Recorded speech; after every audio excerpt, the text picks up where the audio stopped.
Oxygen కన్నా మోనోకార్బన్ dioxide 300 times ఎక్కువ penetrate అవుతుంది అని చెప్పి హైదరాబాద్ ట్రాఫిక్ లో హాఫ్ అన్ అవర్ మీరు ఎక్కడ వెళ్ళినా ఇంటికి వెళ్ళగానే హెడేక్ వస్తుంది. That is because of these gases. Above 40 to 50 even death అవుతుంది. హెచ్బాట్ అని వచ్చినాయి సార్, అంటే 100% మనం ఇన్హేల్ చేసుకుంటే రిపేర్ జరుగుతాయని చెప్పి అంటున్నాం. హీమోగ్లోబిన్ కార్బన్ మోనాక్సైడ్ ఎక్కువ అట్రాక్టెడ్ ఉంటుంది. Nothing will change. Cells, DNA, RNA అన్ని బర్న్ అవుతుంది. మీరు నెబులైజేషన్ అంటే సమాంతది రీసెంట్ ఇంటర్వ్యూ గుర్తొచ్చింది. ఇద్దరు ఒక 2 persons అంటే ఈవినింగ్ టైంలో నైట్ టైంలో డ్రింక్ చేశారు. అట్లనే కార్ ఆన్లోనే ఉంది, ఇంజన్ ఆన్లోనే ఉంది, ఇగ్నిషన్ ఏసీలు ఆన్లో ఉన్నాయి. ఓవర్ డోస్ అయినట్టు తాగి పడుకున్నారు. అట్లనే మార్నింగ్ లేచేసరికి చనిపోయారు. Pink salt, white salt actually there is no difference. Pink salt Pakistan బెల్ట్లో ఉంటుంది. ఓకే. పింక్ సాల్ట్ ఇండియాకి వచ్చి ప్యూరిఫికేషన్ అవుతుంది. హిమాలయన్ సాల్ట్ అంటారు అందుకే. So Pakistan and India.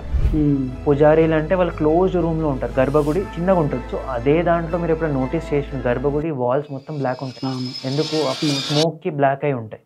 Same thing వాళ్ళ లంగ్స్ లో కూడా ఉంది. ఇప్పుడు నేను రీసెంట్ గా విన్నా, అది నిజంగా నాకు తెలియదు, అంటే మన మదర్స్ కుక్ చేస్తారు కదా సార్, అందులో నుంచి గ్యాసెస్ అనేది హెవీగా రిలీజ్ అవుతాయని చెప్పి చూసిన. అది చాలా మన మదర్స్ కి చాలా హెల్త్ కి, ఐ మీన్ లంగ్స్ కి చాలా ఎఫెక్ట్ అని. సో నిజంగా ఎఫెక్ట్ ఉంటుంది సార్.